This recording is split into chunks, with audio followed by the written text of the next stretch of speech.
back to the show, everybody. This is the Upper Tier Podcast. It's Thursday. It's Thursday Tier Talk. Thank you for joining us. If you could subscribe to the channel, hit the bell notification button and drop a like on the video, I would appreciate it. Darren, how are we? I'm all right, Niall. How are you, pal? Good, yeah. Not too bad at all. Not too bad. Busy day, but we keep the ball rolling and stuff like that, you know. That's all we do, brother. That's all we do, yeah? Right. Absolutely. So I'd like to start, obviously, this man who sadly passed away in the summer from that tragic accident, he would have been celebrating his birthday today. So I just thought we'd mark the occasion by putting it out there to start the show. Very, very, very sad. And his wife had been posting pictures during the week and stuff like that, pictures of him with the kids and various things like that. So it's kind of extremely heartbreaking when you see it and stuff like that and all, you know. It's still so fresh in the mind. You know, what are we talking? Are we talking August or July? I think it was late July, wasn't it? I know it was pretty close to the end of July, beginning of August, but because I think he was coming back for the start of pre-season, if I remember rightly. Yeah. Just heartbreaking, just so saddening.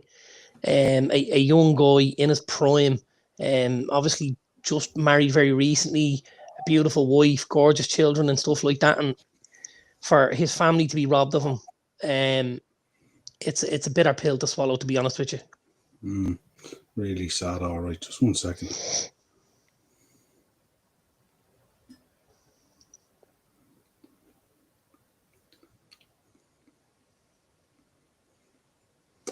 Oh, there we go.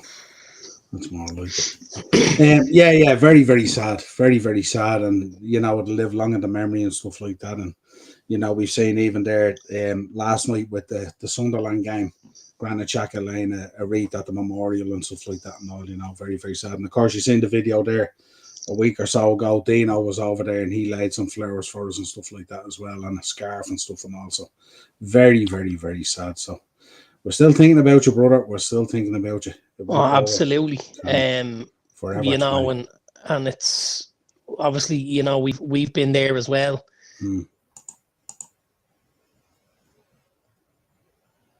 Obviously, football is football, and we're all big, huge football fans, but it's not life or death.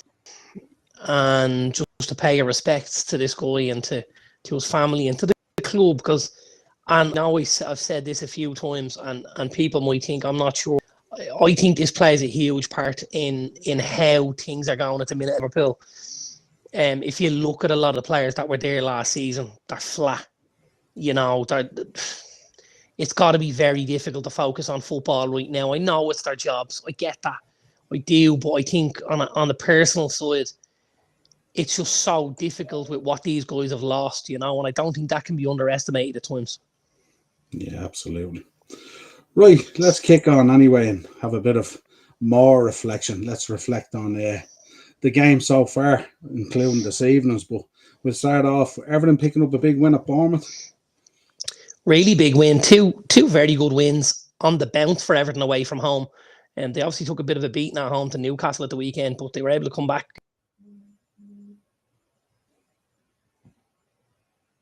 for them. And City Fulham was, you know, probably the game of the week so far.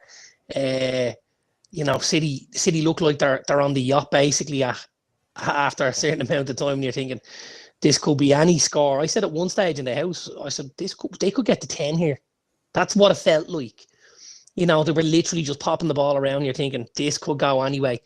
But then, you know, Fulham, in fairness to them, City dropped off and Fulham kept going and they kept plugging away, you know, which is tough to do when you're, you know, 4 or 5-1 down, but they did and hit it. Oh, unlucky. And just phenomenal fight from Fulham. Really, really good, you know. City obviously having enough of a gap to get over the line, but Fulham making them work hard for it, you know. Yeah, absolutely. Impressive again by Arsenal winning 2-0 against Brentford, but paying the price again. Declan Rice picking up an injury, another one to add to the list, man. Big up, Keith. Thanks for joining us. Yeah, as far as I know, it's not too bad. That it was more of a precaution. I don't think he's gonna miss any game time from what I believe. Okay. But they've started to kind of pick up the injuries. And we spoke about it all earlier off camera.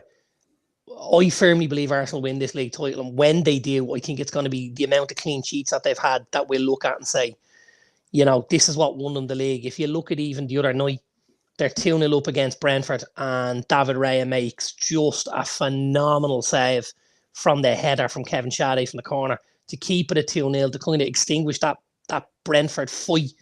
And I think they've just done it to a lot of teams this season where they've been able to eke out a win to 0, and it's so demoralising for teams. You're coming up against them and you're going to have scratch fighting claw for everything, when a lot of the other top sides, if you talk about a Chelsea, a Man City, a United, a Liverpool, we seem to cough goals up so much easier. If City don't win the title, which I don't think they will, it certainly won't be because of the lack of goals in the team. They're scoring goals all over the town. The problem is at the back, they're so susceptible and they're coughing up so many, What do you think has made Arsenal's structure this season? I know they were strong last season as well, but what do you think has made them so much stronger this season in terms of defensive? Is it's so much more, I presume, than the goalkeeper and the back four, yeah? I think if you look at their recruitment as well, obviously the best part of Arsenal was their defence and their goalkeeper. They went down to summer and bought 2 more centre-backs, or bought one and loaned one. And you're kind of like, they're still not resting on their laurels and happy with what they have, because they know a couple of injuries, we might need something else. And like at the weekend, you've got Mascara and the other night you got Hincapié and Mascara playing the game, who weren't there, and they're still able to get a clean sheet. I do also think the boy Zubimendi is playing a big part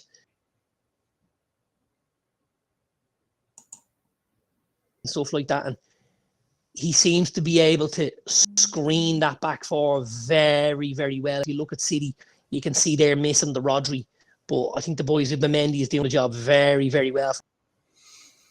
Yeah, I think the key thing as well, you look at it as well, when they lose the ball as well, Rice is dropping back in there as well, and he's nearly playing like this hybrid 6-8 at times, He's been phenomenal. He's really been phenomenal, he's been unbelievable. We'll move on from Arsenal, because I'm going to shock you a little later on. Oh, cool. What did I want to talk about next? Aston Villa with another big comeback. Another big comeback, 2-0 down and 4-2 up. And then obviously Brighton got it back to 4-3, but they weren't able to get enough on it. And Villa holding out, So, yeah, really good win for Villa. Villa have had it rolling for quite a few weeks. The one kind of blot in the copybook for Villa, if anything, is you guys. Yeah, absolutely. I looked at it last night. It's insane. Because when you look at the run they've been on, for the only team to have beaten them to be you guys is a little bit like, you're like, wow, that's, and they were poor against us as well. It's not like we got away with one. Like we were comfortable. Like you were certainly value for it. I think. Yeah, absolutely. Any chance of Villa playing a part in this? They're up against Arsenal at the weekend. They beat Arsenal. They'd be within 3. They're not going to play a part in it. However, when we go to predictions later on, I think I'll shock you a little bit. Let's just say that. Interesting. Wolves still in trouble. Nottingham Forest picking up a win there. I suppose the other shock was, two, obviously Leeds beating Chelsea and doing it reasonably comfortably as well. Yeah, it's a huge win for Leeds. It really is a huge win. I suppose when you look at it, they go with 2 goals up, and at that stage I'm thinking this is still alive, so to speak. Chelsea get one back, you think, okay, the onslaught's going to come. It doesn't. Leeds nick them off, get a third. That's a yellow ref. That's a yellow ref now. No, apparently not. United on the counter-attack here, and Casemiro rolls the kid Magassa in the middle, and he rolls him, and the kid just grabs a jersey and pulls him down. Now, it's fairly cynical, so I would have thought, with the jersey pulled away, it's gone. It should have been, but he's let it slide, and he's just given the free kick. And Leeds go then and nick a third, and full value for it. Really, really good, Big up, brother. Hope you're good, my friend. And you. Absolutely. Liverpool 1, Sunderland 1. The woes return again. The structure gets changed again. The substitution leading to multiple formation changes and player changes happens again. Where do we begin with this? I did post my reaction today, and it wasn't pretty. No, and listen, when you're going through this kind of a time, it's never going to feel great, you know. So I get that. The one thing I will say is, like, I never saw this kind of a drop off. Never. I would have never expected it. I did believe at the start of the season there was going to be difficulties trying to get all these in. And, you know, I all along mentioned this because I thought there was an awful lot of upheaval. Yes, hit the first time. Oh, who's that hit? That's unlucky. United have been quite good from set pieces tonight.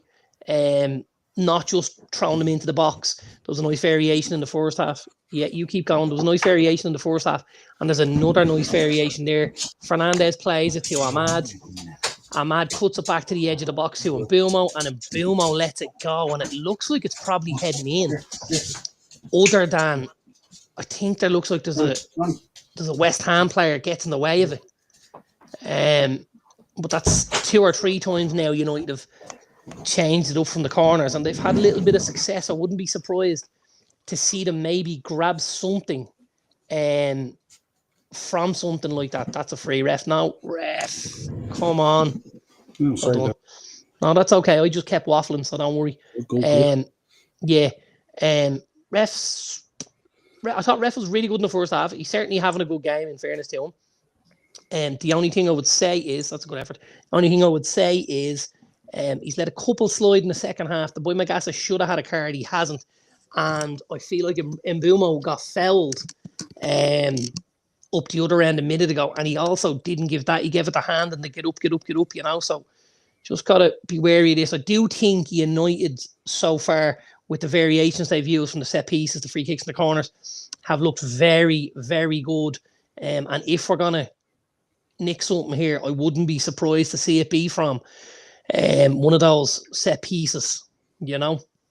Yeah, absolutely. I think in the first half as well, you were by far the better team, weren't you? Yeah, I think they were slow to get into it, but I think after about 20 minutes they started to, you know, put things together. They upped the tempo dramatically, and when they did, it looked much, much better. You know, there was 1-2 touches, everything got quicker, and we kind of started to take West Ham apart. Now at the minute, we're back to taking 3 and 4 touches per player, and it's too slow. You're giving West Ham an opportunity to set, and when that happens, you know, they can get men behind the ball. This is what they want. They're looking, you know. Stay with us. Stay with us. Nick it. Finish. Yes. Diogo Dalot. Now, I believe they're going to look at this, so just hang on. Pick up, Baz. Hope you're good. Just hang on. I think we might look at this here. There's 2 reasons. Dalot could be offside, and if it's not Dalot, there could be someone offside, possibly killing the view of the keeper. We'll find out in a second. Let's have a little look here. Ball comes in. It's coming from the right-hand side. Ahmad chops back in onto his left foot and plays the ball to Mazraoui, who gets a shot. Now we're all right. Where it's goal. Yeah. Now we're good. There's a bit of a deflection. It goes to Mazraoui on the edge of the box, and Mazraoui scuffs one, and it falls straight to the feet of Dalot, who takes 1 touch and pulls it into the corner. It's a decent finish for, you know, a fullback, let's say. There's a bit of luck. It's not a great shot. It's just ended up at Dalot's feet, but it's 1 touch. The touch is decent, and he's able to hit it with the second touch. And because he hits it so early, it's past the keeper before he's even set his feet. It's a good finish for Dalot, in fairness. And that's 1-0. Ruben Amorim's foster son. Yeah, absolutely. 100%. Absolutely. Now, there is I don't know if our friend Acers knows this stat, but United haven't lost any game in which Dalot and Ahmad have started as the wingbacks. Which would question, why do you change it? Right. So, you know, Yeah, but there's quite a few United fans are like, how is Dalot getting in the team? Well, if I'm looking at a stat like that, there is a reason. Like, let's, you know what I mean? He is one of the most vilified in the fan base, isn't he? Yeah, Plenty absolutely. enough. Now, listen, by the way, I don't think he's anywhere near what we need, but I certainly don't necessarily think he needs to be a scapegoat. And but I don't believe he's of the ilk that we're looking for if we want to go and start challenging for trophies. And that's something I think we'll rectify further down the line when he'll obviously become a squad player, or he'll head somewhere else and stuff like that, Spain or Portugal, whatever. Because he has a bit of quality. I think at times the pace of the league catches him out slightly because he can switch off a little bit. But no, we'll that's decent for us now, because obviously West Ham have to throw it in there. West Ham need to come out and score now. And that's the thing. Once we can, this should open things up a bit, hopefully. It should. Yeah. Now, they're not overly expansive anyway, West Ham. So they may look to try and soak up a bit and counter-attack for the draw. But if they do start going hell for leather, that's hopefully when you get to pick them off a little bit, Yeah. Right, let's get into the weekend's games. Aston Villa, Arsenal. You said you had a few interesting ones for us. So I do. I'm going to go Villa. I just think they've been on such a good run of form. I think Arsenal have had an awful lot on their plate. And I think they'll get something. I'm going to go 2-1 Aston Villa. And I think the substitutes that Emery makes will have an impact on how the game finishes. In particular, Daniel Malin, I don't expect him to start, but I think from the bench he could cause trouble. And I'm going to go Villa 2-1. Nice. Bournemouth, Chelsea. Yeah, it's a funny one, You look at Bournemouth, obviously, and Bournemouth are bang out of form at the minute. Bang out of form. And then Chelsea losing the Leeds. Chelsea were in really good form. Yeah, were really good form. So you're kind of looking at it and you're thinking, is this now Bournemouth's opportunity to turn things around a little bit? It could be. And if they're going to turn things around, it will be at home. I don't know whether... You kind of wonder with Maresca, and this is not a slide on him in any way, because you know yourself how we feel about that situation. Is it when he has players that come back from injury, does he have too many options and he starts to lose his mind a bit? Definitely. 100%. I think when he has too many options, I think at times there's a bit too much. Do you remember in the early days? Remember Pep used to get City to a Champions League final, and all of a sudden he'd rip up the playbook and try and do something. I kind of feel like at times Maresca does a little bit of that. Maresca, don't forget, is a Pep prodigy, so maybe there's a little bit of that going on. Remember Ranieri? Remember the Tinker Man they used to call him and stuff? Yeah. You could see 11 changes, but normally you'd be sitting here with Cole Palmer coming back and all and going, "That's a great boost for the team." And it should be, it should be.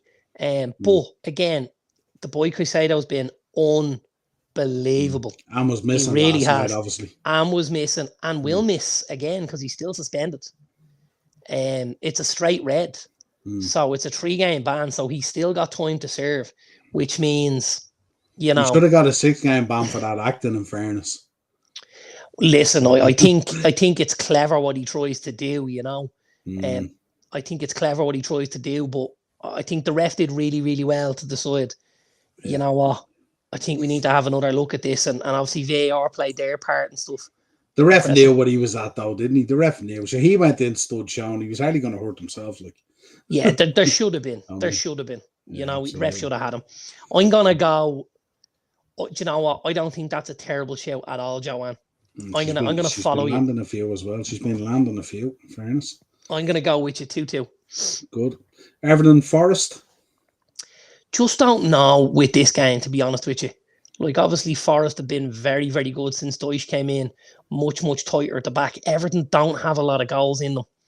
And a couple of times at that Bramley Moordock, they've taken a bit of a hiding. They obviously, Spurs gave them one and Newcastle gave them one. But then they come away to Bournemouth and United and they win games and you're thinking, what way, a tough one to call.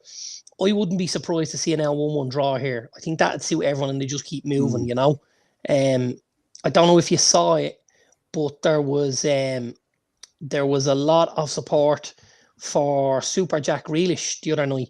Yes, saying that. The Everton fans have obviously fallen in love with this kid, and like I think he is a sort of a likable kid. Yeah, you know, there's a lot to like about him. There is a lot to like about him. There is, and when you're a guy at Everton, right? And let's not forget, Everton are a very workmanlike kind of team. Fuck all workmanlike about Jack Grealish. Jack Grealish is a superstar, you know, and he has the ability to be a match winner. And I think when you can be a match winner at somewhere like in Everton, where they are quite, you know, structured in what they do, I think fans just love them. The same with the boy Element and Doy on the other side, you know. Although from the matches that I've watched, I've seen Grealish, he's been putting in a bit of a shift. He has been, yeah. And listen, that's go on, hit it. That's David Moyes. That's David Moyes getting out of him what he's after. The forthcoming World Cup next year, and you know what I mean. He's there's a few bits and pieces, yeah. You know? But no, credit to Jack, like he's come in with a real good attitude. At Everton. And he looks from day one, he's been top notch for them. You know, he really has. Well, he knows this is a huge opportunity for him to put himself back in that conversation and stuff like that for the World Cup. I think, you know, if you talk about Everton being a step down from Manchester City, I think with the kind of shift he's putting in a City or at Everton, there's the possibility of a step up again. Yeah. You know, where your Spurs and your Newcastle probably looked and went, no, not sure. I think now all of a sudden people go, yeah, we'll have him again, you know. Well, the fear is the other side, isn't it? The whole party side and stuff like that and all. But it seems there hasn't been nothing coming out of Everton since he's gone there. Seems to be no, and it's not like it wouldn't be a good city for a party either. Let's not forget. Great city. City. So I think, you know, maybe you get to a stage where you're a little bit more focused on your football. You're a little bit older, keeper. Well done. You're a little bit older and stuff like that, and you're a little wiser. And I think Grealish might be at that stage now where football means more. Because, I mean, don't forget, he won a hell of a lot at City, and there's a lot of celebrating. But after that, it's back to work. Don't do that. I think with Moyes as well, I think Moyes' man management would be slightly different to Pep say. I'd have to say. I think with Moisey, I'd say Moisey would be frank and to the point and very kind of direct, but have that conversation. I think with Pep, the kind of bastard comes in at the back end maybe when things just go a little bit awry. 68th minute of the game here, and the goal scorer Diogo Dalot is coming off, and he's going to be replaced by Patrick Dorgu. Obviously looking for a bit more impetus. Going the other way and trying to get him moving forward and stuff like that. He seems to be, he's not maybe troubling Wan-Bissaka as much as he'd like. And I also think I think Dorgu's a little bit quicker. And obviously with Jared Bowen playing on the right-hand side, he's looking to match something up so that if we do get caught on the counter, you've got a guy maybe that can keep up with a Jared Bowen, you know? Yeah, absolutely. What did you give us for this match, Everton Forest? I'm going to go 1-1. 1-1. Right, next up, Man City Sunderland. This could be another one of those games where it's how many goals do we get to see. I think City win it, but I think both teams score. I'm going to go City 4-2. Another high scoring one, yeah. Yeah, I think so. Because don't forget, Sunderland create a lot of problems for a lot of teams. You know, and City are a team that cough up their own chances at times. There's a lot of pace there, Isidore and stuff like that. And, you know, there's some good footballers. This is probably this is the second last game for a lot of these boys as well. You know, the following week is the last weekend of games before they head away on their AFCON. And there's 7 Sunderland players on the way. So, well done. So there's 7 Sunderland players that'll be leaving the building there. That could be the undoing of their season because they've been fantastic so far, isn't it? It absolutely could, but I think that's where they were very, very clever in the recruitment. They've got guys ready to step in.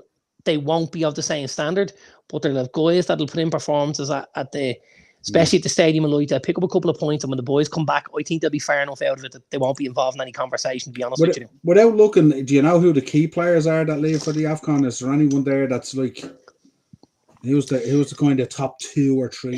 Well, the boy Siddiqui that plays in the middle is outrageously good. And he's going. He's on his way. Yeah. From This what the I guy know, who's had that fantastic partnership with Granit Xhaka this season, is it? that's right. Yeah. He heads away. You've definitely got Reynildo, the fullback. Yeah. You've also got Bertrand Traore up on that right-sided. Hang on, good block. Up on that right-sided forward position, and there's 4 more. There's 7 in total. I think the boy. Something's telling me the boy Enzo Lafay could be going as well. And he's the kid that got the goal against you guys. If I'm right, I think he's Algerian. I think. Let me check now. So there's also the boy Talbi. Talbi's the kid that got the goal. Yeah. Let me just go to the lineups here. So Siddiqui is Democratic Republic of Congo. Yeah. The boy Talbi, I think he's Moroccan. Oh no, he's not. He's Belgian. There you go. Where's Lafay? Lafay is French.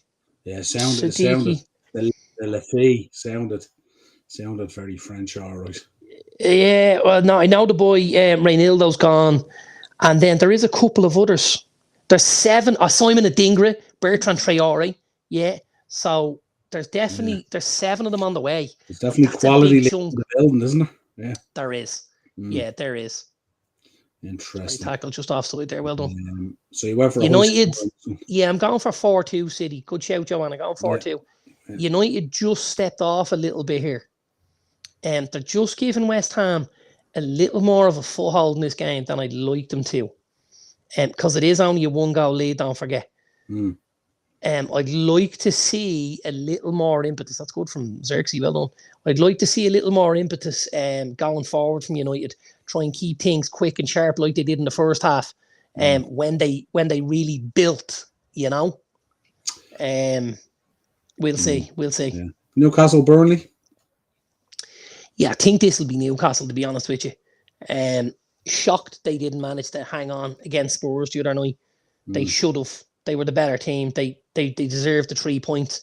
But Spurs battled well away from home, obviously, to get a draw. I suppose Burnley not getting beaten off the park by anybody, but finding it so difficult to pick up anything. And I think going to St. James's Park, I don't imagine they'll get too much out of it, to be honest with you. I'm going to go Newcastle 3-0. 3-0. Spurs, Brentford. Yeah, Spurs obviously not great at home. That's a great ball. The record is on the line. Check in and go out. Yes, that's a penalty. That's a referee. That's a penalty. Hang on, we have to look here. This should be a penalty. It's a great ball by Fernandez in the middle. And Mbumo stands up to Debo. No, it's not a penalty, It's not on second look. He's gone down easier than he should have.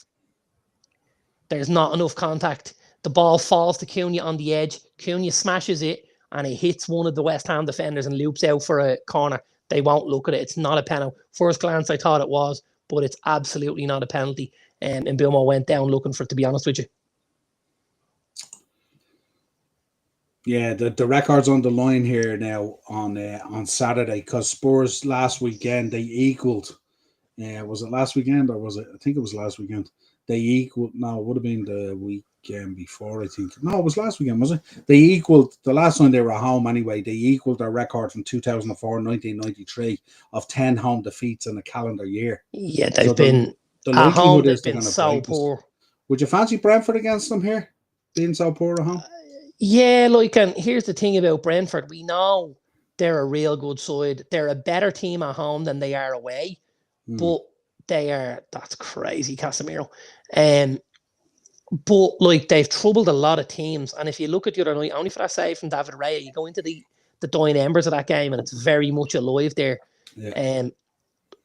Brentford could get something out of this. They absolutely could. This is a game I'd probably be looking at like a 2-2 or something like that. Yes, my shout as well, 3-0, wasn't it, for Newcastle? That was my shout as well. That's right, Joanne. Yeah. Good. So what are you thinking, Spurs here, or are you? No, I'm gonna go to draw. I think Brentford will get something out of it. I think Spurs at the back are really, really poor. Watch that ball. Any concerns for Thomas Frank or anything like that? How you feeling about it? I know we spoke the other day, the two of us on the phone, about the quality that they have. Yeah, like You it's a know? funny one, and I Mm. mentioned it to you obviously the other night. It's a great tackle. I mentioned it to you the other night or the other day. That Spurs made 3 subs the other night, and they took off 3 pretty decent. I think they brought off Brennan Johnson. They took off Richarlison. No, they brought him on. Oh. They took off Colin Moani, and they took off a third player. And what they brought on was like Richarlison, Matthias Tell, and Javi Simmons. And I was like, there's 6 decent footballers. There's a lot there, you know. And Spurs are finding it difficult to score goals at the minute, man. Really are. It was Kudus they took off, wasn't it? It was Kudus was the other one. That's right. That's right. Like that's come. Well on, keeper. And that's a lot of strength and depth to have those 6 kind of players to be able to rotate. If you look at them and you're missing Solanke and Kulusevski and the boy Odebear was still on the bench and James Madison, it's a lot of players. They're definitely not getting the balance right though at Spurs. That's something that Thomas Frank is going to have to get out of them. And the other thing I think he might need to get out of them is he needs to get that Brentford buy-in where, you know, every corner, every free kick is an opportunity. Every, you know, defensive duty we have, it's 100%. Spurs at times look flaky. They look watery. They look like a team uninterested in doing some of the dirty work at times. And this league, as we've seen at the minute, it's the history of them, really, isn't it? Yeah, and this league at the minute, go on, play him. Oh, it's shocking. It's falling to you. This league at the minute, every game is a battle. Every game is. If you look at how tight the league is from a point situation, it's accordioned right up like that. So every game is important, and Spurs aren't there for the fight. Mason Mount and Manuel Ugarte coming on in the 77th minute here for United. He's taking Cunha off, so obviously Mount's going to go in for Cunha and do the press. So he'll push Mount right up to the top, I would imagine. And he's taken off, who's 11? Is 11 Xerxes? He's taken off Xerxes, and he's putting an extra midfielder in Ugarte. So I imagine he's going Casemiro and Ugarte. He's going Mbeumo right at the top, and he's going Fernandes and Bruno as the 10s. Push Bruno on forward, yeah. I think so. Yeah, I think so, because we've dropped off quality-wise a little bit, and you can't let these boys into this game, you know.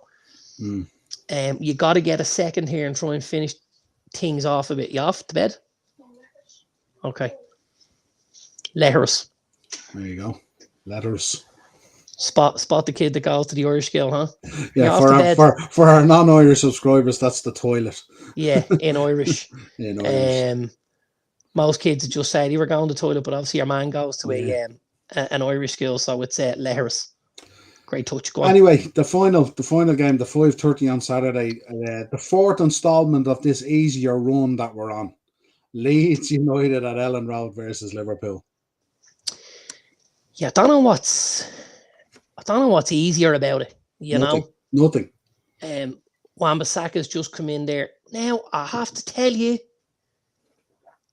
the only difference between Wan-Bissaka, what he's done here and got a yellow for, and Moise Caicedo is force. But if you look at the challenge and where it is, he's high. He's above the boot. He's on the ankle.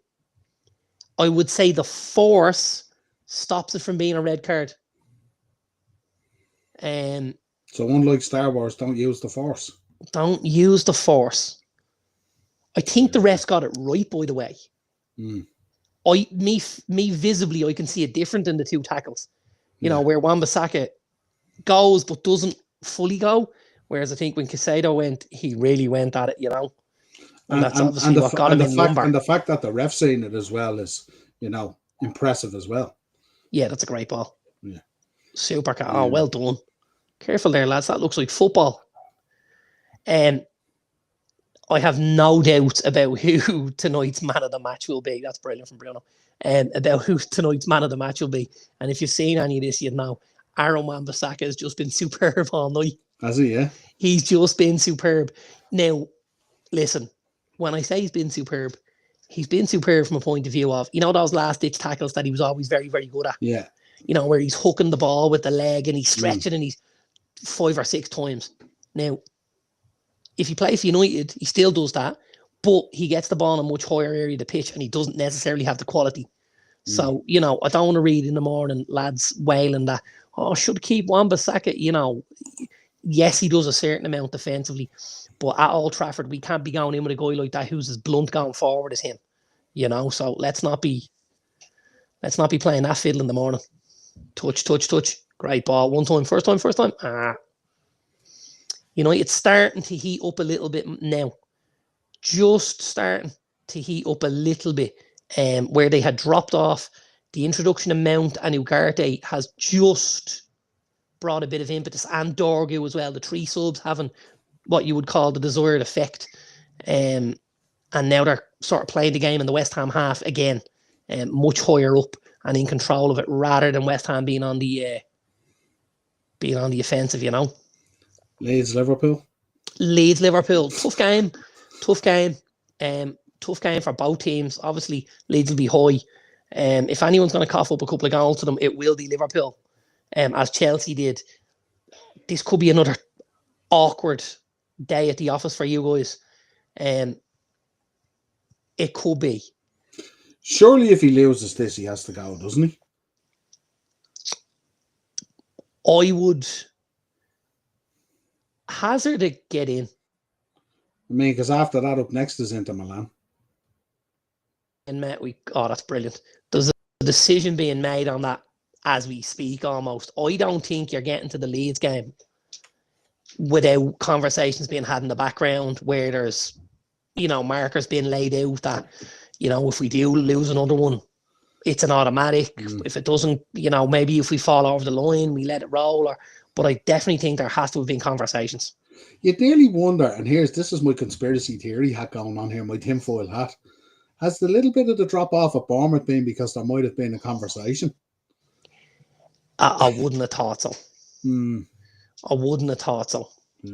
I don't. I think, you can write your own headlines and try and make it up, but I wouldn't have thought so. Yeah. He hasn't so far this season, I don't think. He slotted in pretty good last season, Joanne. He did. Just saying. He did. Just saying. So what are you going for in this one?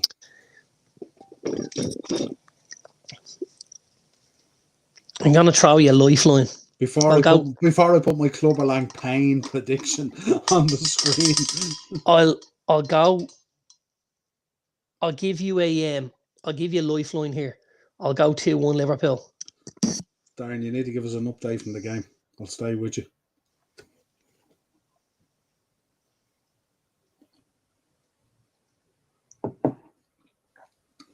One. Is this the kid that's just come on the bet off? Yeah. No, it's not. That's the kid Magassa. That's not the kid that just came on. He started. Kante scored the goal. No, Magassa scored the goal. Not according to this. Well, I'm watching it. I watched. He's the same kid who should have got a yellow card earlier on for the jersey pull on Casemiro. Oh, when he turned him, yeah. Ball comes into the box. It's won by Souček. It's cleared off the line. So whether the ball goes in off the first one or not, we're gonna see now. Is it Souček? It's full.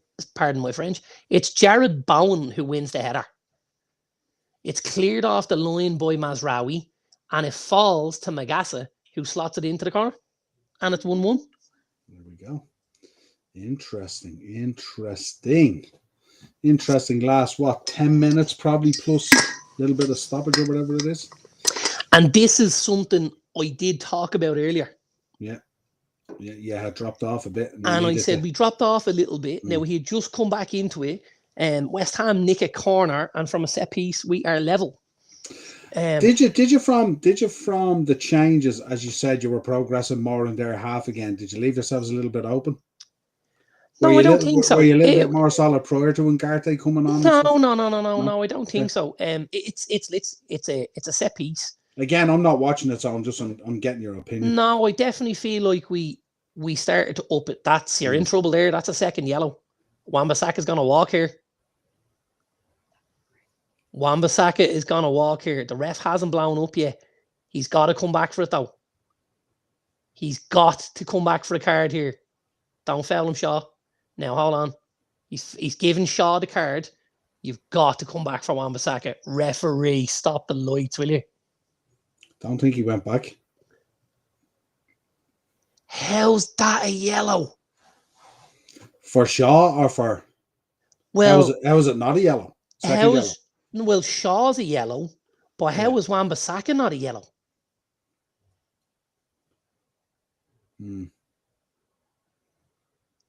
How's Wan-Bissaka not a yellow? Does it feel like you're under a bit of pressure here now? Now he gives the see it out. Oh no.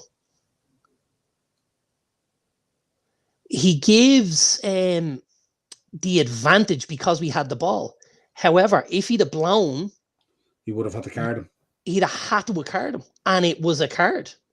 All day long was a card. But we generally want refs to play the advantage, don't we? Generally. Yeah, absolutely. Yeah. Like, I don't have an issue with him playing the advantage, provided he still comes back and makes the correct decision. We could be in trouble here.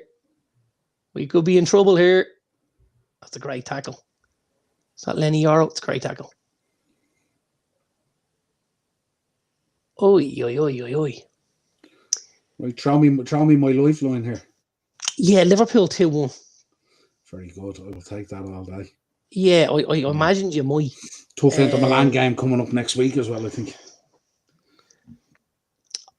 I think that's a real tough game. Absolutely. Right, let's get into Sunday. Brighton versus West Ham. Yeah, listen, I think West Ham are doing much, much better under Nuno, obviously, and made them a lot more solid at the back. Now, hang on, where are we looking at this? How's that not a card? How in God's name is that not a card? He's absolutely come through the back of Patrick Dorgu on the replay. It's as obvious a yellow card if you've seen in a long time. And he waves play on. This is a shocking decision. Martinez coming on for Shaw at the back. Obviously, with him carrying the card as well. Yes, absolutely. That's a crazy decision not to card Wan-Bissaka. Should have been sent off there. How do you feel about Martinez coming back into the team? Where does he fit in, and how are you expecting him to be used? And because he's quite a versatile player, isn't he? Yeah, like I suppose they've obviously questioned Amran on it and where he'll play and stuff like that, and he's kind of said he ain't playing in midfield because some people suggested he might. He'll play at the left-sided centre back. He'll split the time with Shaw, I believe. And he may even play at times in it and allow Shaw to play in the wing back. That's a card as well. Ref, will you come on? Was he touted previously as a 6? Or was he touted, was it a... He's played there previously for Ajax, but I think, playing there for Ajax and playing there for Man United are possibly two different things with the quality that's in the league. Yeah, and also the aggression of the Premier League and the physicality. Yeah, and he's not... So,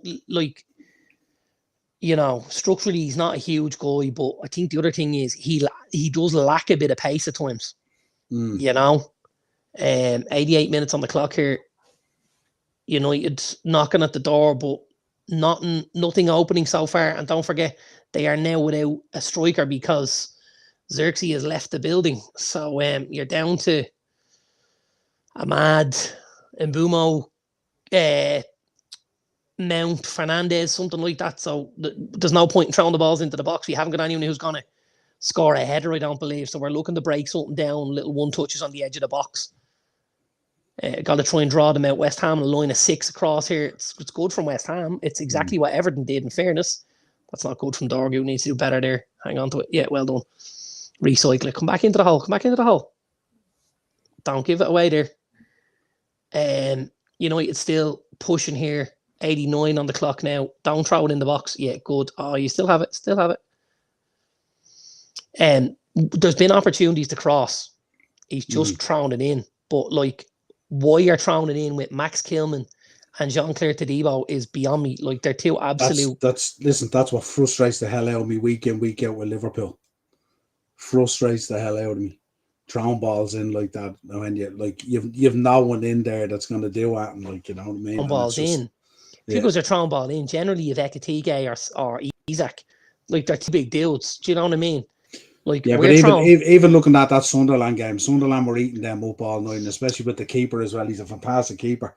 And when we actually started playing through the lines and trying to move the ball around on the deck, that's when we opened them up, and Verts got the opportunity, even though it was an OG, you know.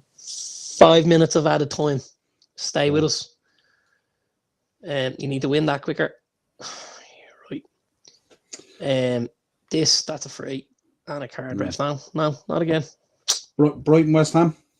Brighton and both score. Brighton 3-1. Fulham, Crystal Palace. Little London derby. Yeah, I play a predictions game, and I did Palace and Burnley 1-1 last night. Yeah. And I actually captained it because I'd done a little bit, and I was like, this is nailed on for 1-1. And it was one Dean Henderson that kind of let me down. I don't know whether you seen the save, did you, from the... I didn't. Dean Henderson makes a save in the 70-odd minute, and it's just phenomenal. And then they have him cleared off the line as well. Burnley done everything but score, in fairness to them.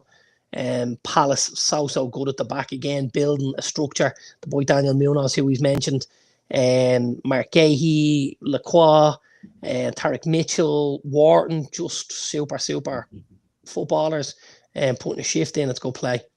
Don't throw it in the box. Do not throw it in the box. Great ball. Yes, go across. Finish. Oh. It's good. We've played through the lines. We've put the ball in behind. The ball, I think, drops to Casemiro. And he pops the ball across to the penalty spot. No, just to the 6-yard line. Keeper gets a hand to it, and he palms it out to about the penalty spot. And as he does, Fernandez comes in and takes a swing at it. And it looks like there might be a deflection. No, there's not a deflection. Initially, I thought it was a corner, but it looks like Fernandez has kind of trashed at it, and it's gone wide or over. So a couple of more minutes there for West Ham. Killed off. Got to do something with it there. Hard to believe after everything. Careful now. Careful now. That's twice, 3 times, 4 times. Get it out. Jesus. What am I watching here? Big. Hard to believe. Obviously, great win at Palace last weekend for us away. The away form had been an issue. And at home, you look at the 2 games and you think Everton on paper and West Ham on paper. You're thinking we got to get 6 points out of these to kind of keep things moving, you know. And like now it looks like you're going to play them 2 games and finish with 1 point. Now you've picked up the 3 away at Palace, but it still doesn't really put you any further up the league because of it. No foul again, ref. No foul. Ref, well done, Ahmad. Done real well there. Done real well. Got back with the full back. Where are you going, Lamans? Go back in the middle, Ugarte. Now you be careful. Don't lose it there. Yes. Okay, 92-50. United, that's not a terrible ball if you can control it. Well done. No, didn't control it. Don't foul him. Just don't foul him. That's okay. You can give the throw away, but you can't foul him. What's this lad doing round the ground? Gets up. Oh, he's got a cramp for a change. Jesus wept. Oh, I know.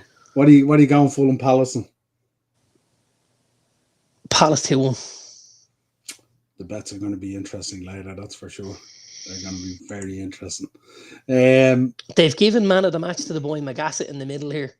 I'm a little bit shocked. Obviously, he's got the goal to equalise, but I have to say, I think Wan-Bissaka's been very good, although lucky to still be on the pitch at this stage. They've killed another minute here with the throw in and the cramp. Hopefully the ref gives us something at the end. Don't cough that up there. It's okay. Look through the lines. Play through the lines. This is where you have to be kind of a little bit careful, don't you? Because your anxiety to get the win could cost you the game, you know, that kind of way. Having no target is killing us a little bit, obviously, with Sesko not there. And And what was the idea of taking Xerxes off? Has he not got 90 in him, or what are you thinking? no, I think at that stage you're looking probably to hold out. That's a great ball, by the way, Martinez. Oh no! Martinez picks the ball up in the left back slot and he drives with it. He's played a 50-yarder onto the angle of the 18-yard line. Todibo heads it and it falls for Fernandez inside the 6-yard box. Now it's dropping from a height out of the Old Trafford lights, and it's on his left foot. But he takes a swing at it and he scuffed it off the outside. I imagine Fernandez has absolutely gone batshit crazy at the ref. I think he's obviously telling him, what about the minute where your man was on his back? No, he hasn't given anything. He hasn't given anything. It's over. He's blown it. Full time, 1-0. Full time. Done us a little bit dirty. The feeling that the was this season we're just kind of taking part. I think we're both waiting to kind of big up Romy for the touch paper to be lit, and but again that gets more difficult with obviously AFCON around the corner and stuff like that, and we lose Ahmad, we lose Mbumo, and we lose Mazraoui. Like that's 3 of our starting 11. Yeah. And Ahmad and Mbumo have been 2 of our better players. Like, Mazraoui's been decent when he's come in as well. He has, absolutely. But I mean, the 2 other boys certainly have been, very good. So it'll be tough. Take it easy. Yeah. It's like the 2 of us are having our own little season, isn't it? As you said to me yesterday, sure, a draw will put us ahead of yous again. That's kind of where we are. I'm just going in to have a little peep at the table.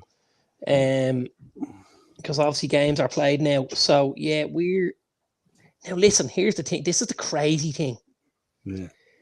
If top 4, top 5 is what we're after, we're 2 points off Chelsea in 4th. Now, my issue is we've only taken 1 point from the last 2 at Old Trafford. That makes life difficult. We used to go away to Wolves on Monday night. Do Chelsea get to play that badly for the AFCON, do you know? Don't think they've too many. I don't think they've too many at all. I will look down. I don't know. I'm just wondering. So starting lineup: Sanchez no, Chalobah no, Tosin no, Badiashile no, Andre Santos no, Estevao no, Pedro Gittins Delap no, Neto no, Gusto no, Garnacho, Palmer, Gay, Hato, Reece James. I can't find one, man. Man, that's a shame. I can't find one. When you think about the amount of signings they've made and all, that's mad, isn't it? Yeah, I can't see one. So that could be pivotal for them. Very much so. Yeah. Very much so. Give us a prediction for the Monday night, obviously, Wolves versus Man United.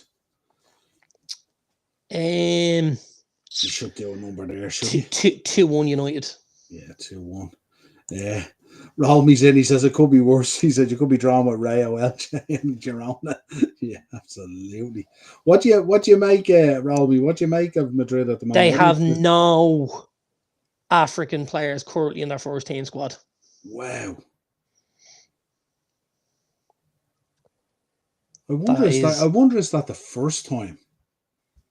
Well, so if we very quickly go through it, if you'd like, yeah. Yeah. Far away. Arsenal have no African players in their squad. They lose nobody. Wow. Aston Villa will lose Evan Gassan. Yeah. Yeah. Just one by the looks of it. Bournemouth will lose Amin Adli. But will not lose Semenyo after Ghana failed to qualify. So Semenyo stays around. Brentford will lose club record signing Dango Quatara and Frank Onyeka. Ghana didn't qualify for the AFCON. Yeah. Oh, was this the game with the Republic of Congo? Yeah. Oh, okay. I just assumed everyone qualified for the AFCON. No, they have to qualify now. You have to qualify as well. It's the same as the Euros. Yeah, okay. Yeah. Brighton will lose Carlos Baliba, but Yakuba Mintez, Gambia did not qualify. Chelsea have no African players in their squad. This could be really important. Crystal Palace will lose Czech Decore, Chadi Riyad, Cristianos Uche, and Ismail Assar. So 4 players from Palace. Sar's a massive loss. He's been amazing for them this season. Couple of teams being hit here now. Everton lose 2 of their starting 11. Iliman and Doi and Idrissa Gueye will both be selected for Senegal. Again, big players for them. Yeah, while summer signing Adam Asnou from Morocco could feature. Fulham, not a team I would have thought of. Alex Iwobi, Calvin Bassey, and 2-goal hero from the other night, Samuel Chukwueze, have all been named in Nigeria's squad. Daniel Farke's Leeds have no African players. Liverpool have Mohamed Salah. Manchester City have Omar Marmoush. United set to lose Brian Mbeumo, Amad Diallo, and Nusar Mazraoui. Newcastle will have no players at the AFCON after Yohan Wissa was not named in the Congo squad due to his ongoing injuries. Yeah. Nottingham Forest will lose Ola Aina and Awunyi. Elsewhere, the Ivory Coast are expected to call up Willy Bowley and Ibrahim Sangare. So Forest losing 4. Here's the list of Sunderland. Sunderland could lose as many as 7. Arthur Masuaku and Noah Siddiqui, both of Congo. Chenzadin Talbi is Moroccan. I knew Talbi was Moroccan. It said Belgian earlier. Remember I said to you? Yeah. No, he's born in Belgium, but he's gonna declared from Morocco. Declare from Morocco. Yeah. Habib Diarra goes to Senegal. Reynaldo goes to Mozambique. Adingra, Ivory Coast, and Bertrand Traore goes out with Burkina Faso. Spurs lose a couple. Spurs, Papi Matasar, Yves Bassoum, Mohamed Kudus. West Ham will lose Aroman Bissaka and El Hadj Malik Diouf. So their 2 fullbacks from tonight will go. Yeah. Wolves, Jesus. Wolves lose a few players. The state they're in already, good Lord. Poor El Ryan. Jesus. And the boy Jackson Chitau, the fullback, hasn't been named in the Cameroon squad yet, but that could change. Absolutely. The Zimbabwe duo, Marshall Manetsi and Chiriwa, Ivory Coast defender Emmanuel Agbadu, and Nigerian striker Tolu Arakaderi might also feature in the tournament. So there's a lot of teams there. Imagine if you're Sunderland and you're flying so high. And of all the years to go in, you're going in an AFCON year with a clatter of African players. Really tough for them. That's really tough for them. And they're flying. They're doing an amazing job, like. Yeah, it's a tough one for them. It really is. Imagine the dreams of hearing like the Champions League music at the stadium at like next season. I know I'm getting way ahead of myself here, but just imagine it, like, we just. I don't know. We'd be Sunderland fans, wouldn't we, for Europe next year if that was to happen? I got to be honest with you, and I think I've mentioned this to you before. Yeah. I watched that Sunderland till I die. It's amazing, isn't it? I've watched that, and I watched every series, and I've rewatched it 2 or 3 times. And a lot of United fans don't have an awful lot of time for Sunderland because, we celebrating the pitch up there, having won the league title one year until Sergio Aguero picked up the winner against QPR. Yeah. But I like Sunderland. I think the fans are great. They remind me of Newcastle. It's that kind of, it's a religion, Did Wes Brown go there when he left us? He did. So did John O'Shea. There was a lot of United players. Kieran Richardson. Obviously, Roy Keane had a link. So, you're probably talking O'Shea and Brown definitely went. Yeah. Kieran Richardson went. There was a few others. There was a bit of a smattering of players there. Because I was doing work for Tony the other night, and he had announced that Wes Brown and Jermaine Beckford are declared for that the Kelly's Heroes versus the Premier League 11 legends. And I had to do up a graphic for him, and I was searching for a Wes Brown ping to put in the graphic. Yes. And a couple of his Stoke ones came up, and I was laughing. Oh, Jesus, Wes Brown. Stoke. Or not Stoke, Sunderland. sorry, Sunderland, I should say. Not Yeah, Stoke, yeah, yeah. I what was like, saying, Stoke, where did he go yeah, to yeah, Stoke? yeah, absolutely. No, Sunderland, I should have said, yeah. Mad. There you go. Yeah, Xavi Alonso, breezy, yeah. Ooh, Romy. We miss leaders like Modric and Kroos, yeah, but you take those two boys out of your midfield, you're going to have a problem, aren't you? Big time. Absolutely. That's Absolutely. any team. That's not just Real Madrid. That's any No, team. no, absolutely. But you do have the And boy Trent there, so that's not too bad, apparently. enjoying that, aren't you? I am. Would you like to hear my bets? I will, just before we go into the bets, I wanted to get your thoughts on this. Incredible. Yeah. Talk to me. Yeah, and I think also he started to develop the rest of his game as well, if I'm honest. Yeah. I think at times we looked at him and we thought work rate's not there. You know, he's not maybe getting involved enough, and he was being told stay up, stay high, and stuff like that. I think now, How short you have to be to miss out in the Congo squad? They make San Marino look like prime Barca. they absolutely don't. You know, No, they don't. Congo are all Not right. at I all. can tell you. Not at all. And we know wasn't moving like the Epstein list this season. Yeah, I think this is phenomenal from Haaland. I really do. Some toothless gums and so. This lad's on fire today. Haaland was born in Skynet from Terminator. He was. Yeah, 100%. He's been That's phenomenal. fantastic. You know, he's only Yeah. getting better. The rest of the game is getting better as well. You know, the build-up play, the joining in, all of that. He's dropping deeper. He's rolling defenders. Well, I love it. It's obviously it's great for me to watch, but I imagine if you're a goalkeeper and you see City put that ball around the corner and he turns and he starts to take off like something out of a David Attenborough documentary, and then he's just naking up ground, and you're like, this lad's just going to eat you alive. Do you know here. what he's like? He's like, you know that scene in Jurassic Park where the T-Rex is chasing the Jeep? That's what defenders must feel like when he's running at them. Yeah, you can feel his breath on the yeah. back of your neck, and you're just like, Yeah. oh God, this isn't going to end the And right do way. you know the funny thing? This 100 Premier League goals as well. He missed bag loads last season. Bags. Like this came down to 13 games. He's ahead of Alan Shearer. Correct. Being 30 games ahead of Alan Shearer. Yes, I agree. I agree. He's got. You know what? For a guy that scores a lot of goals, he misses a lot of sitters. He does. Yeah. You he know, makes the hard ones look easy and the easy ones look hard. Yeah. Very, very good now, I have to say. Yeah. A little bit good that the board at Manchester United didn't take Ollie's advice and go and get this kid for whatever it was at the time. Little bit upset by that. Yeah, 100%. I like it the other way. I think you should go back the other way. Go back to the other one. What other one? Sorry, I got rid of it. Go back again. The bigger one. Oh, that's great. Fair that too. Oh, I love that. There you go. I'm ready for my close-up. Right. If anyone's having a bet, drop it into the link there. If Ted's there and he wants us to go on the guessing game, let us know. Does Ted just drop in for the bet sometimes? I think he does, but I'm here for it, Ted.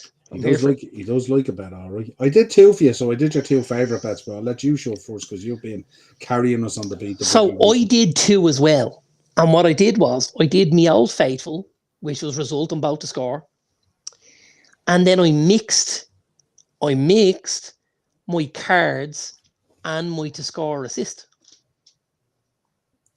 Right? Breaking the norm, huh? To get one over the line. One's due. Yeah, one's due. Yeah, absolutely. So I've got Phil Foden to score assist in phenomenal form at the minute against Sunderland. I think there'll be chances. Foden goal or assist. In the Newcastle game, I have Bruno Guimaraes goal or assist. I think he's been, again, superb this season. Very, very good. There'll be chances against Burnley. And then I've gone for Hannibal for a card in that game. I think you're looking at me as if I've said something that you might. I've gone for Hannibal with a card. Because, again, I think it'll be an antsy game. And I finish out with the boy Diouf from West Ham. Got a card tonight. I think he's playing Brighton. he'll be up against the boy Yakuba Minte, who is like shit off a shovel. He's so fast. And I think that's where he gets in a bit of trouble. So I'm going Foden and Bruno for goal or assist. And I'm going Hannibal and Malik Diouf for cards. That pays 40 to 1. Not too bad. Not too bad. And then my other bet is a result and both teams to score treble. I'm going to do this in ascending order, not descending. So Brighton, West Ham, I've gone for Brighton and both to score. Okay. City and Sunderland, I've gone for City and both to score. Yeah. And then the value is Aston Villa and both to score. And that rounds out the treble at 65 to 1. I have Aston Villa in there. It's a tidy little 7 to 1, isn't it? It's a tidy 7 to 1. I was like, 7 to 1. It's nearly worth a tenner on its own, isn't it? Instead of rolling the dice. Yeah. So there you go. That's what I have. Yeah, I'll give you mine result about the score. It's worth 474 to 1. So there you go. And it doesn't feel like a stretch either. Right, so it's got to be a little bit stretchy for 470 to 1. I think you'll be surprised. So I've Aston Villa against Arsenal. Aston Villa about to score. Still stretchy. Bournemouth versus Chelsea. I've Chelsea and both to score. Not too stretchy. Fulham versus Crystal Palace. I've Fulham and both to score. Okay. Fulham at home. And I rounded out with you guys on Monday night. Man United and both to score. Does that sound like a stretch of a bet for 475 nearly to 1? It's definitely less stretchy than I imagined it would be. Let's put it that way. Good odds. Fulham are 4 to 1 against Palace. At home. Chelsea are nearly 3 to 1 as well. 13 to 5. Yeah. And Chelsea should really. And you boys are over 2 to 1 against a really poor Wolves side. We shall see. We shall see. So I did the other one then that you love to score or assist, and I have 4 in this as well. Comes in at 62 to 1. 62 for 4, right? For 4, you give me the teams. So it's Aston Villa versus Arsenal. So no, you need to give me the team. Yeah, so Arsenal. Yeah. Okay, Arsenal. We're gonna go Saka. No. Eze. Yes. Right. So then I was tossing up in my head Eze or Saka. So we've Bournemouth versus Chelsea, and it's Bournemouth. I didn't go with a Chelsea scorer, so you probably know who I picked here. You went for Semenyo. Of course, the man who hopefully will be at Anfield come January with a bit of luck. Newcastle versus Burnley, and it's Newcastle. And this won't be an obvious one, but I was thinking against Burnley that it might take a set piece, say, with a bit of height to provide something here. So you've gone with Dan Burn, then, have you? I have gone with Dan Burn. Right, okay. And as you say that, you would think it's a long price. It's only 11 to 4. It's not huge.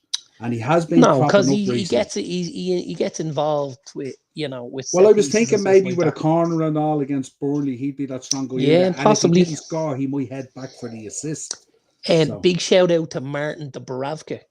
Don't forget, Burnley goalkeeper going back to Newcastle where he was the goalkeeper, and no goalkeeper in the league has made more saves this season than Martin Dubravka. There you go. Big shout out to Martin. And then my final one is one that I think you would probably agree with here. Leeds versus Liverpool. Liverpool. Well, you've obviously gone Liverpool, haven't you? I have gone Liverpool, and I've gone a guy that you kind of like a lot, I think. It has to be Dominic Szoboszlai. Spot on. So Eze, I love him. I don't like him. Yeah. I love him. Eze, Semenyo, Bourne, and Szoboszlai. 62 to 1. He's the one player at Liverpool where I would go, I'll take him. Yeah. Now, I'm not saying I wouldn't take other players, but if you only gave me one choice of anyone in the Liverpool squad who I wanted to cherry pick and drop into the United squad, I'd pick Dominic Szoboszlai. Yeah, that energy in your midfield would that be insane, energy would, and it would also give us an opportunity to play Fernandes higher. Yeah. You know, you could go in with Casemiro and Szoboszlai, and then you could have Mbeumo as the 9 or Cunha as the 9, and the other two, Fernandes and Cunha, or Mbeumo and Fernandes as the 10s. So Do you think maybe he should change something going on there up front to maybe accommodate Bruno more in the 10? Do you think it would be more productive for you? I don't think the issue was accommodating him in the 10. I think he could make a position for him. Because he could go Cunha and Mbeumo, Fernandes. The issue is he doesn't feel like he has anyone that can play the 8. Okay. Because obviously Casemiro plays as the 6. And he's not happy to put anyone else in. Yeah, he's not high on Ugarte at all. Sure, he's not. He's not high on Ugarte. And he's also, there's tonight, look, nothing from Kobbie Mainoo. He needs a move, doesn't he? The talk is there's 4 players as part of the bomb squad for January. Joshua Zirkzee, Kobbie Mainoo,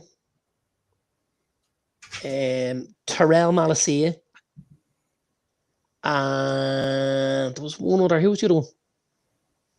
In midfield? No, who was the other one? Oh, who was the other one? I read this. I saw this earlier on. There was talk at one stage that Zirkzee might exit the building, wasn't it? Sorry, who's the 4th? Go on. Fernandes. Bruno? Yes. Exit the building? Yes. Ooh. Yes. You'd certainly be a lesser team without him, wouldn't you?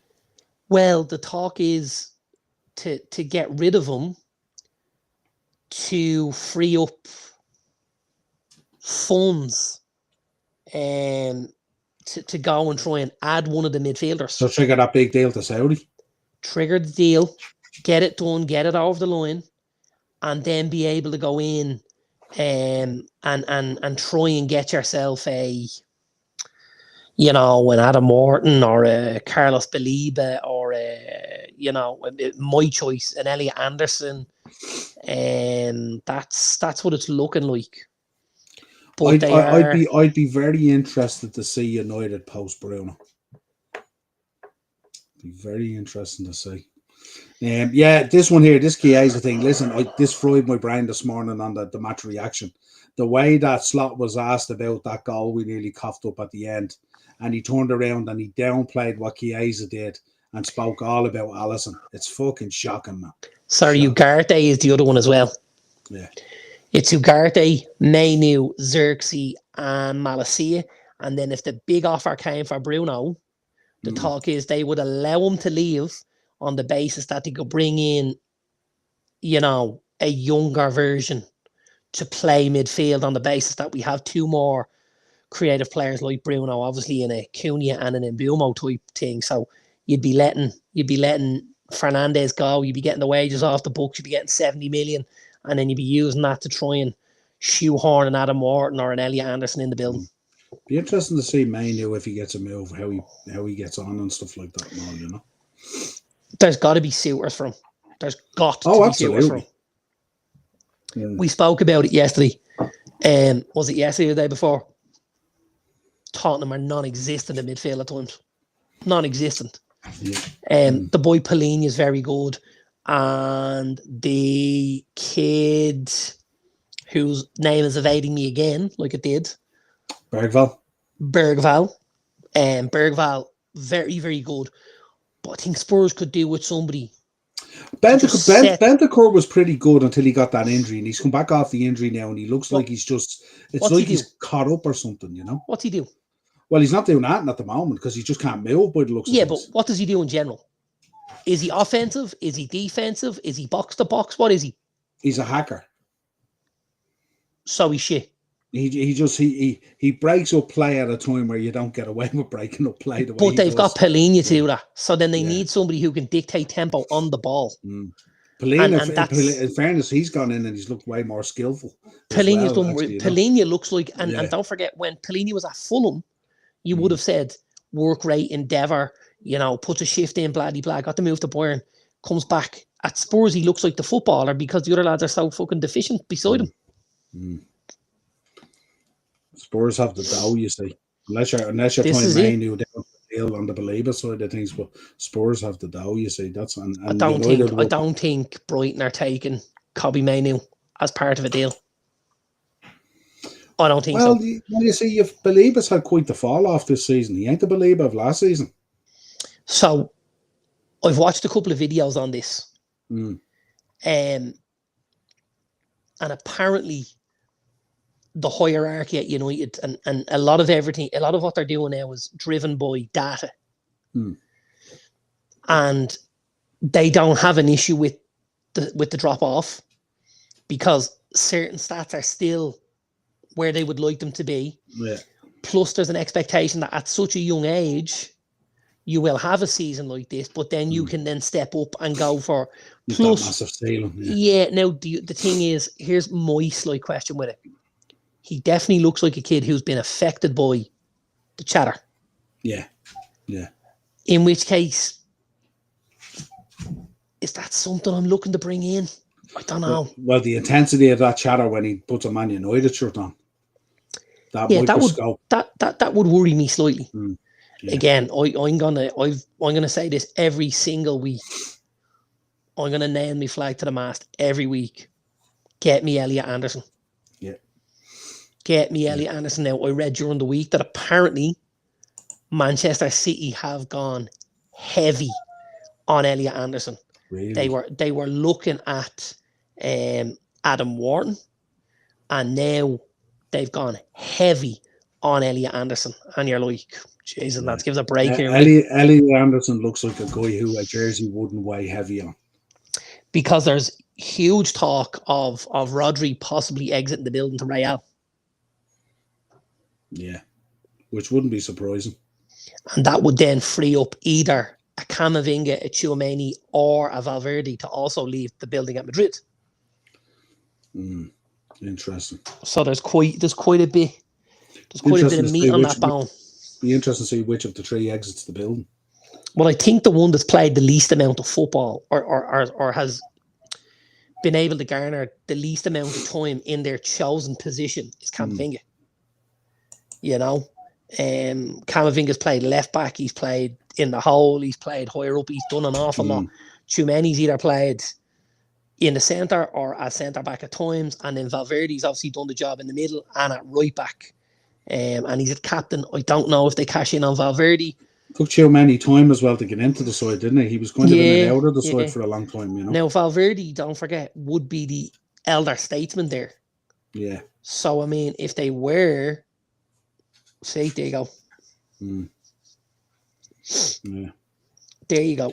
Is that a positional thing, Romy, or do we feel it's a positional thing? Because he's a very good footballer. Like, I think, again, he's somebody that's a little more limited with the ball. Like a Tchouaméni, a Camavinga. Really good footballers, right? Great shifts.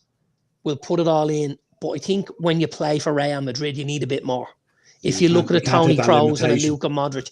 Yeah. And I think there's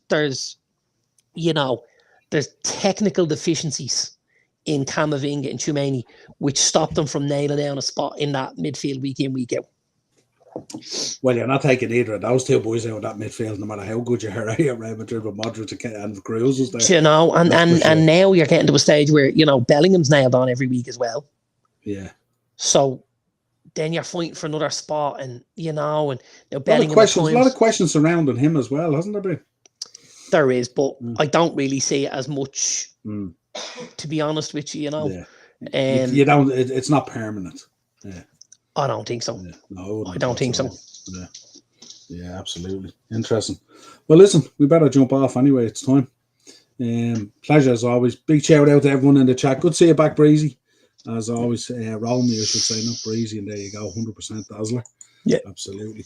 But let's see, if you could subscribe to the channel, hit the bell notification button, continue to comment and share and like and everything else. And if you have it now flutter at the weekend, pop it in there if you want us to see it. Ted no doubt will send us on his on WhatsApp anyway. And we will talk again real soon. I should have a Leeds preview at some stage. I'll keep my eyes peeled for that. And Dave's review of AEW Dynamite will be out tomorrow at some stage as well, I would imagine. Do people review AEW? He does. He's a big AEW fan, actually. Oh, big God. AEW fan. Big AEW fan. Vinny is a shell of a player. He's under one season. He was under one season wonder. Don't know about that. I don't think Vinny has gotten worse. I think Vinny is a guy that needs the arm around the shoulder, needs a lot of love. And I think he's getting absolutely zero of it off Xavi Alonso. Some of these players are very emotional people. Yeah, I don't think Xavi Alonso has the arm around the shoulder. He only has the foot up the hole. Yeah. We'll see. You've come across that way, all right. Yeah, I think so. Yeah, right. So until next time, folks, have a good weekend.